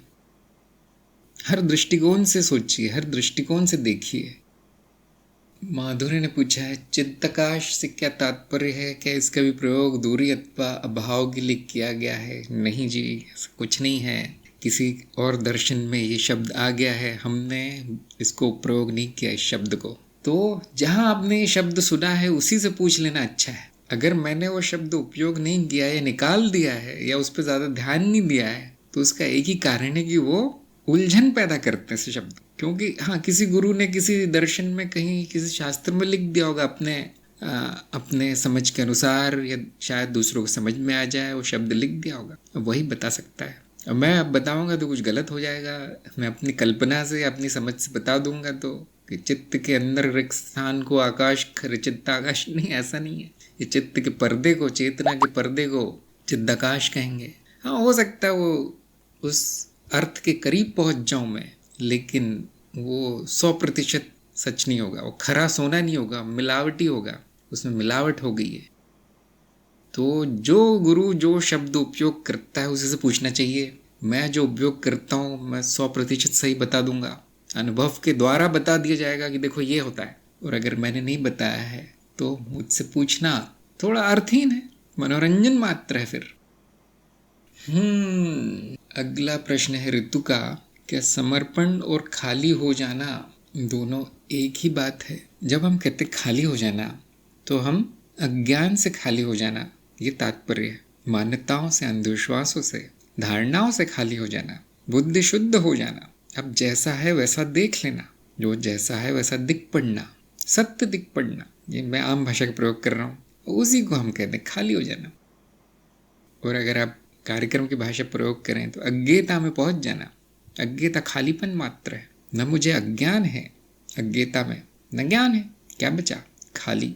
और यहाँ समर्पण आता है। हाँ, अगर आप खाली हो जाने का ये अर्थ निकालते हैं तो ये समर्पण के बराबर है। क्यों? क्योंकि कुछ अब जानने का बचाने कुछ प्रयास से मिलने वाला नहीं है। मैं ही संपूर्ण हूँ अब, और कुछ होना नहीं है मुझे, क्योंकि संपूर्ण का मतलब ही वो होता है कि छोटे से छोटे से लेकर बड़े से बड़ा सब कुछ मैं ही हूँ। फिर तो प्रयास का समर्पण हो जाता है, कुछ बनने का प्रयास, कुछ जानने का प्रयास, कुछ करने का प्रयास। जब ये समाप्त हो जाता है, शांति आ जाती है मन में, उसको हम कहेंगे समर्पण। ये ज्ञान के बाद वाला समर्पण। ज्ञान के पहले भी हम यही शब्द उपयोग करते हैं कि समर्पण कर दो, खाली हो जाओ, प्याला खाली कर दो तो गुरु कुछ भरेगा उसमें। जो बहुत भरे होते हैं उनको गुरु निकाल देते हैं कि वो समर्पण नहीं है, ज्ञान को समर्पित नहीं है, मुमुक्षुत्व नहीं है। तो वहाँ पे खाली हो जाने का क्या मतलब होगा? ज्ञान के लिए खाली हो जाना, ये मान लेना कि मुझे अज्ञान है और अब ज्ञान की जगह बनाना। तो किस संदर्भ में कही गई ये बात, उस पर बहुत अर्थ निर्भर करता है। तो आशा है उत्तर तो आ गया होगा आपको। ये उस संदर्भ में भी बड़ा उपयोगी हो सकता है जब लोग कहते हैं मेरे जीवन में कुछ नया नहीं होता, मेरे जीवन में वही घटनाएं होती रहती है, दोहराव मात्र है, नीरसता है, वही लोग हैं, कोई नया आदमी मिलता नहीं है मुझे। तो यहाँ भी यही कहा जाता है, त्याग दो, खाली हो जाओ। जब अपने जीवन में नए के लिए जगह बनाओगे तो नया आएगा कुछ। क्योंकि वो व्यक्ति शायद ये चाहते कि पुराना सब कुछ वैसा ही रहे और कुछ नया हो जाए। नहीं, आपकी नौकरी वही रहेगी, आपके रिश्तेदार वही रहेंगे, आपके पड़ोसी वही रहेंगे, आपका घर वही रहेगा, आपकी वो गाड़ी भी वही रहेगी पुरानी। क्योंकि आप छोड़ना नहीं चाहते, खाली नहीं करना चाहते, स्वयं को त्यागना नहीं चाहते, इसलिए नया नहीं हो रहा है। तो संदर्भ पर बहुत महत्वपूर्ण है संदर्भ बताना। ये बताने से पहले यश ने कहा मैं हूँ, बस यही मैं जान रहा हूँ। हाँ, इसी को साक्षी भाव कहते हैं। मेरे होने का ज्ञान साक्षी भाव। ये याद रखना कि मैं हूँ, क्या नहीं हूँ ये भी याद रखना है। तो जो मैं नहीं हूँ वो क्या है? माया। ये भी याद रखिए, वो माया ही मैं हूँ। स्वप्न और स्वप्न दृष्टा मैं ही हूँ, ये भी याद रखिए। ये कहेंगे हम संपूर्ण साक्षी भाव। संदीप ने पूछा है, आज एक व्यक्ति पेड़ से पूरे फूलों को तोड़ रहा था तो मुझे अजीब सी बेचैनी हुई, क्यों? ये तो आप ही बता पाएंगे, मैं कैसे बताऊं आपको बेचैनी क्यों हुई। तो मेरा तो यही सुझाव रहता है कि जो व्यक्ति जो कर रहे हैं, ये लोग जो कर रहे हैं उनको करने, तो आप क्यों बेचैन हो रहे हो? आप तो नहीं कर रहे ना। ऐसा होता है, जब संवेदनशीलता बढ़ जाती है तो आप स्वयं हिंसा नहीं करोगे और दूसरों को करते हुए नहीं देख पाओगे। आपने देख लिया, आप सुन भी नहीं पाओगे, किसी ने ये किया वो किया, सुनना भी नहीं चाहते। संवेदनशीलता इतनी बढ़ जाती, कुछ साधकों में ऐसा होगा। लेकिन ध्यान दीजिए, चारों तरफ इसी प्रकार की घटनाएं हो रही हैं। यदि मान लीजिए ये संसार है, समाज है, तो यहाँ हर चीज होगी। और अगर आपने अपना ध्यान उसी पर लगा दिया तो आप जीवन भर बेचैनी रहेंगे। इसलिए परिरक्षण, इन चीजों से दूर रहना है। जैसे कि अभी अभी हम इस बात पे चर्चा हुई थी, तो बुरा तो कुछ भी नहीं है, फिर बेचैनी क्यों होनी चाहिए? उस संवेदनशीलता में ज्ञान मिला देंगे तो नहीं होगी बेचैनी। हाँ, थोड़ा बुरा तो लगेगा कुछ क्षण के लिए, ये नहीं होना चाहिए था। फिर आप मेरी बात याद कीजिए कि इन्होंने कहा था कि बुराई चित्त निर्मित है, ना वहाँ पेड़ है, ना फूल है, ना व्यक्ति है। अब किस चीज की बेचैनी है? तो संवेदनशीलता कोई बुरी बात नहीं है। वो साक्षी भाव का चले जाना उस समय, वो अब गड़बड़ है, उसे मत जाने दीजिए। उस बेचैनी की भी साक्षी रहिए। यदि आपको पूछना पड़ रहा है क्यों, मतलब अभी आपने स्वयं को, इस चित्त की रचना को ध्यान से देखा नहीं अभी तक। आत्मविचार, थोड़ा सा अंतर्दृष्टि डाल के नहीं देखा है स्वयं को कि मैं अंदर मेरे क्या चल रहा है, मेरे अर्थात इस मनुशरीर यंत्र के, उस पर भी तो प्रकाश डालिए थोड़ा। तो जो अंतर्मुखी है वो कभी पूछेगा नहीं कि मेरे अंदर ये क्यों हो रहा है, ये भाव क्यों आ रहा है, ये विचार क्यों आ रहा है। सब कुछ प्रकाशित होगा, सब कुछ पता चलेगा क्यों हो रहा है, क्या होना चाहिए ये भी पता चलेगा। ज्ञान का भाव नहीं होगा वहाँ। और यदि ये साधना एक सीमा के परे चली गई तो आपको दूसरों के मन में क्या हो रहा है वो भी पता चलने लगेगा। ये तो छोटी बात है, आपको अपने कारण शरीर और विश्व स्मृति में क्या हो रहा है वो भी जान सकते हैं। तो ये हम थोड़ा सा सब्जी में मसाला डाल ही देते हैं ताकि इस साधकों को आगे बढ़ने का एक हौसला मिले, उनकी रुचि बढ़े। अंतर्मुखी होना बहुत आवश्यक है। अभी तक तो आप बाहर ही बाहर, सारा ध्यान है आपका, सारा जीवन तो बाहर देखने में ही गया है कि कौन फूल तोड़ रहा है और कौन पौधे तोड़ रहा है। छोड़ो, मैं तो जानता ही नहीं कि मुझे बेचैनी क्यों हुई। अब ये बड़ी चिंता की बात है ना। देखो अंदर क्या है। कविता ने पूछा है, साक्षी भाव में होने से मेरा ज़्यादा बात करने का बिल्कुल मन नहीं होता। घर वाले तो खुश हैं कि कम से कम घर में शांति हुई। मैं भी खुश हूँ, लेकिन बाहर जब निकलते हैं तो बहुत कम शब्दों में उत्तर देने का मन होता है और उन्हें लगता है कि शायद या तो घर में प्रॉब्लम है, घमंड आ गया, ऐसे में हम अपना व्यवहार कैसे करें। इसके दो जवाब हो सकते हैं और आपको अपने व्यक्तित्व के अनुसार उपाय करना है। दो उपाय हो सकते हैं। पहला, कुछ उत्तर ही ना दें, जिनसे मिलना है मिलो, नहीं तो बात करने की आवश्यकता है नहीं, ना मिलने की आवश्यकता है किसी से। आप अपने आप में खुश हैं, अपने स्वयं के आनंद में रत हैं। अब क्या करना है किसी को उत्तर देकर? देना ही नहीं है। कम शब्द क्यों, शब्द ही प्रयोग ना करें, आप देखेंगे और अच्छा काम चलेगा। तो उन्हें जो लगता है वो लगता रहे। क्योंकि मैं एक चीज़ बताता हूँ कि अगर आपने 100 शब्दों में भी उत्तर दे दिया, पूरा निबंध लिख के दे दिया, तो भी उन्हें जो लगना है वो लगेगा। उनके मन पर आपका नियंत्रण नहीं है। हो सकता है आप ऐसे भी व्यक्ति से मिल ले जो कि आपके संक्षिप्त उत्तर से ज़्यादा खुश हो कि इसने पूरी कहानी नहीं सुनाई 3 घंटे तक, बाद में अपनी बात बताई। कुछ लोग होते हैं ना ऐसे कि वो पहले आपका आधा घंटा खा जाएंगे, फिर काम की बात बताएंगे जो कि 10 सेकंड की होती। तो वो लोग बड़े खुश होंगे कि आप कम से कम शब्दों का प्रयोग कर रहे हैं और उनको अच्छा लगेगा। और ऐसे लोग अधिकतर मैंने देखा बुद्धिमान लोग होते हैं। जो कम बात करते हैं वो अधिक बुद्धिमान होते हैं। वैसे हमेशा नहीं होगा, लेकिन ऐसा मेरा अनुभव है। जीवन के अनुभव से आप देख सकते हैं। ऐसा हमेशा नहीं होगा, लेकिन अधिकतर ऐसा होगा। जो पूरी तरह चुप रहते हैं उनके बारे में कुछ कह नहीं सकते। जहाँ आवश्यक है वहाँ पर कुछ शब्द बोल देने चाहिए। और अगर आप कम से कम शब्दों में बोलेंगे, सुंदर से सुंदर शब्दों में, तो फिर किसी भी बुद्धिमान आदमी को अच्छा ही लगेगा। और जिसको अच्छा नहीं लग रहा है ये कम बोलना या मृदु बोलना, मीठा बोलना, तो वो जड़ बुद्धि है। अब आपको क्यों परेशानी है? फिर ऐसे लोगों को खुश नहीं किया जा सकता। ये तो हो गया पहला उपाय। दूसरा उपाय क्या है, जिसे हम कहते हैं एक्टिंग या अभिनय। क्योंकि आपका चित्त पर संपूर्ण नियंत्रण है, ऐसे मान सकते हैं आपकी यदि आप कार्यक्रम में साक्षी भाव की साधना की है तो चित्त पर संपूर्ण नियंत्रण आ गया होगा। तो आप उसे कम भी कर सकते हैं, वृत्ति को बढ़ा भी सकते हैं। नियंत्रण का अर्थ केवल ये नहीं कि कम ही कम कर देना। नियंत्रण का अर्थ है कि जो मैं चाहूँ वो स्वतंत्रता, तो बढ़ा भी सकते हैं।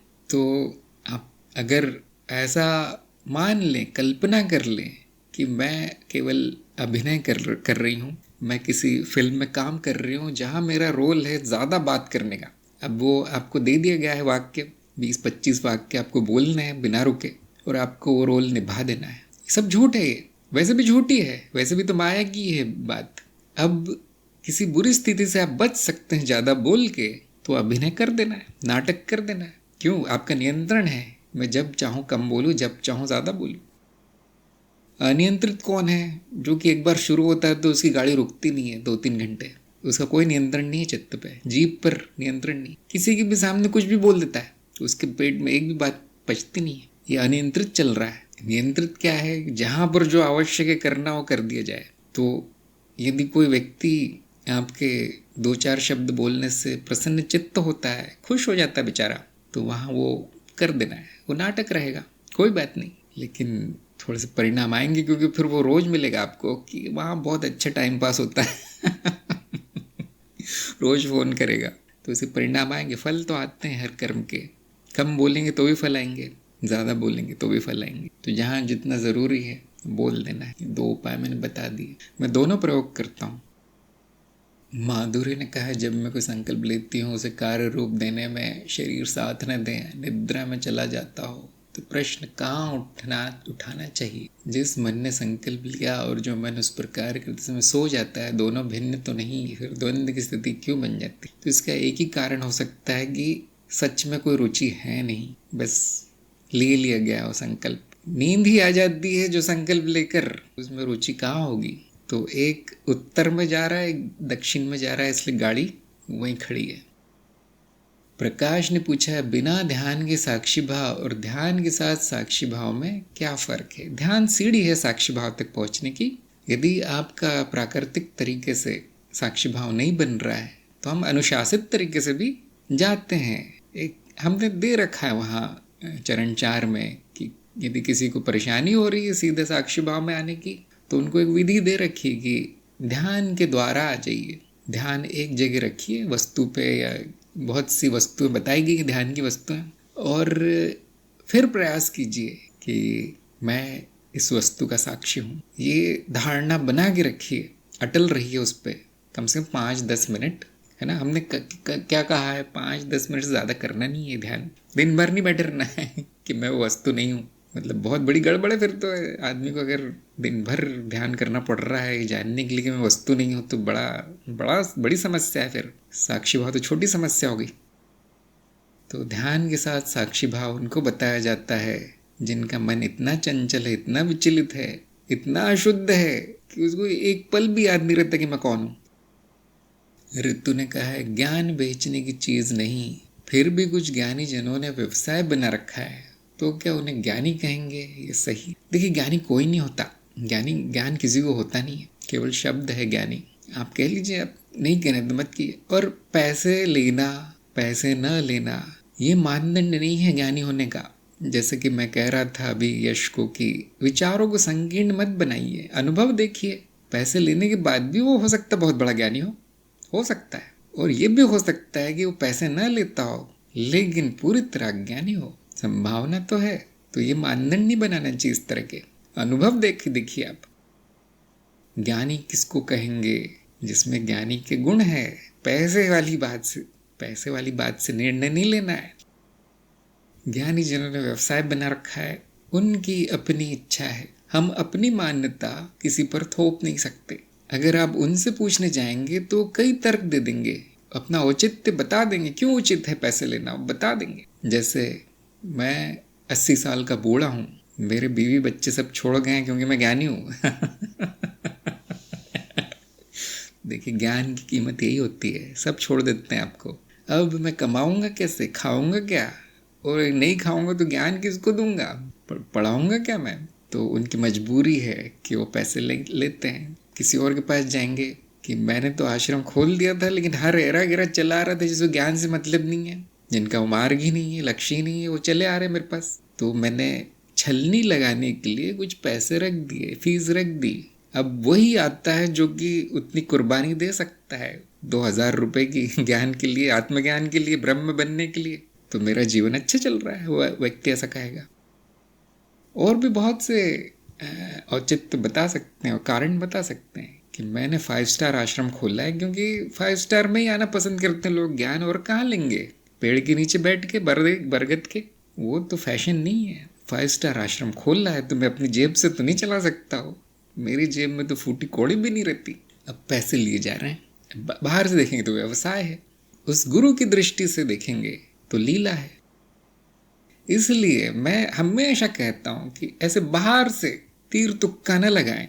उस व्यक्ति के साथ जब तक आप 2-4 वर्ष न बिता ले, आप समझेंगे नहीं कि उसने क्या किया है। बहुत से गुरु हैं, मैं 1-2 को जानता भी हूँ, जो कुछ लोगों से हजारों लाखों भी ले लेते हैं। कभी कभी 4 दिन का कोर्स, 5 दिन का दे दो 5 लाख। लेकिन मैं देखता हूँ कि वो किसी दूसरे आश्रम में जाकर, किसी विद्यालय में जाके गरीब लोगों को मुफ्त में हर चीज, वही शास्त्र, वही उपदेश दे देते हैं। क्या ये व्यवसाय है या सेवा है? क्या है? अगर मनुष्य इतना सीधा साधा सरल मशीन जैसा होता तो क्या बात थी। लेकिन बड़ा विचित्र प्राणी है मनुष्य। वो जो करता है, क्यों करता है, उसके साथ रहकर बताया जा सकता है। बुराई क्या है कि आपके लिए कोई और कारण नहीं है, सिर्फ पैसे कमाने के लिए ज्ञान दे रहे हैं, और कोई कारण है ही नहीं। आपका उद्देश्य ही पैसा कमाना है, तब हम कहेंगे वो व्यवसाय हो गया। अब वो बुराई है, वो नहीं होना चाहिए। मजबूरी में लेना पड़ रहा है, या छलनी लगाई है आपने, फिल्टर लगाया है, ये बड़ा आश्रम चला रहे हैं अब तो लेना ही पड़ेगा। या और दूसरा, क्योंकि बहुत से गुरुजन हैं, अब दूसरे भी सेवा करते हैं, बच्चों को पढ़ाना, हॉस्पिटल खुलवाना, किसानों को शिक्षा देना, जो क्या कहते हैं ना, ऑर्गेनिक खेती करवाना, ये सब ये लोग कर रहे हैं, जन कल्याण कर रहे हैं। और आप जानते हैं कि उपदेश देना फ्री में आसान है, बाकी की सेवा नहीं हो सकती बिना पैसे लिए। तो जब तक आप सभी दृष्टिकोणों से ना देख लें, कोई निर्णय नहीं लेना चाहिए। ज्ञानी जनों को छोड़ ही दो, आम आदमी के बारे में भी निर्णय नहीं लेना चाहिए। हम नहीं जानते कि वो किस स्थिति से गुजर रहे हैं, उनको जीवन क्या परीक्षा दे रहा है, किस प्रकार की परीक्षा ली जा रही है उनकी इस जीवन में। जैसे हम बहुत छूटते ही कह देते हैं कभी, देखो कितना लालची, पैसे के पीछे पड़ा है, पैसा पैसा पैसा, क्या करोगे तुम, के साथ लेके जाओगे, दूर से देख के बोल देते हैं कभी कभी। जब उस घर में जाओ, देखो बड़ी मुश्किल से वो रोटी खाता है, उसके बच्चे भीख मांगते हैं, उसकी बीवी बाई का काम करती है दूसरों के घरों में। आपने पहले निर्णय ले लिया, देखा नहीं, उसको गाली दे दी कि तू तो पैसे के पीछे पागल है। बहुत जटिल चीज है जीवन, थोड़ा ध्यान से देखिए। अतुल ने कहा है, ज्ञान से स्मृति में बदलाव आते हैं और बुद्धि में क्या बदलाव आते हैं। हाँ, ज्ञान से बुद्धि बढ़ती है, बुद्धि से ज्ञान बढ़ता है। कार्यक्रम में बताया गया, यहाँ तक कि वो एक ग्राफ भी बनाया गया ऐसा। तो स्मृति तो चित्त का आधार है, स्मृति बदलेगी तो बुद्धि बदलेगी, बुद्धि बदलेगी तो स्मृति बदलेगी, एक ही चीज है। कविता ने पूछा है आखिरी प्रश्न कि आपका कार्यक्रम बिल्कुल निशुल्क है, ये सब आप कैसे मैनेज करते हैं बिना पैसे? ऐसा तो नहीं है कि इसमें पैसे नहीं लगते, लेकिन ये जो प्रपंच है वो ऊपर से मैनेज हो रहा है, मैं नहीं करता, मैं कुछ भी नहीं करता। मुझे बताते हुए बड़ी शर्म आती है कि सब अपने आप हो रहा है। जब जितने पैसे चाहिए होते हैं किसी चीज़ के लिए, वो पड़े मिल जाते हैं, किसी से मांगना नहीं पड़ता। ये केवल ज्ञान मार्ग में ही संभव है। क्यों? क्योंकि शब्दों से ज्ञान प्रसारित होता है, माध्यम शब्द है, और बोलने के कोई पैसे लगते नहीं है। ध्यान दीजिए, अगर मैं आश्रम खोल दूं, अगर मैं यूनिवर्सिटी खोल दूं, विद्यालय खोल दूं, तो बहुत पैसे खर्च हो जाएंगे, आप लोगों के भी। अभी आपके कितने हो रहे होंगे, जो इंटरनेट का बिल आता है उतना डेटा जा रहा है बस, और समय जा रहा है। तो गुरुशेद्र की कृपा इतनी है कि मेरे पास समय भी बहुत है और डेटा भी बहुत है। बस मुझे बोलना है, बोलने को कुछ ज़्यादा है नहीं, आप देखते होंगे ज्ञान छोटा सा है, उसी को घुमा घुमा के जलेबी बना के हम आपको परोसते रहते हैं। और अंतिम कमाई तो जो आपको ज्ञान हुआ है, जो जिस आनंद में आप पहुँचे हो, वो है आपकी प्रगति, मेरी कमाई है। तो ऐसा तो नहीं कि मैं कुछ नहीं लेता, यही मेरी कमाई। तो एक दिन आप भी ऐसे ही हो जाएंगे और आपको पता चलेगा कि पैसे से भी बहुमूल्य बहुत सारी चीज़ें हैं। शायद सबसे कम कीमती चीज़ इस सृष्टि में पैसा ही है। जब वो हो जाता है तो आपको बहुमूल्य चीज़ें दिखने लगती हैं, लेकिन जो उसके परे नहीं गया अभी तक उत्तरजीविता के, वो देख नहीं पाएगा आगे। तो ये भी ज़रूरी है, देखिए मूलाधार ज़रूरी है, उसके बाद ही जो अति मूल्यवान है, जो अमूल्य है, उस तक पहुँचेंगे आप। तो कृपा ऐसी हो गई कि हम पहले पहुँच गए हैं, इसलिए अब वो सब नहीं करना पड़ता। तो यहाँ पे आज की सत्संग समाप्त करते हैं। गया प्रसाद और ज्योति को एक और बार बधाई। आगे बढ़ते रहिए, प्रगति करते रहिए। सभी का सत्संग में आने के लिए बहुत बहुत धन्यवाद। नमस्कार।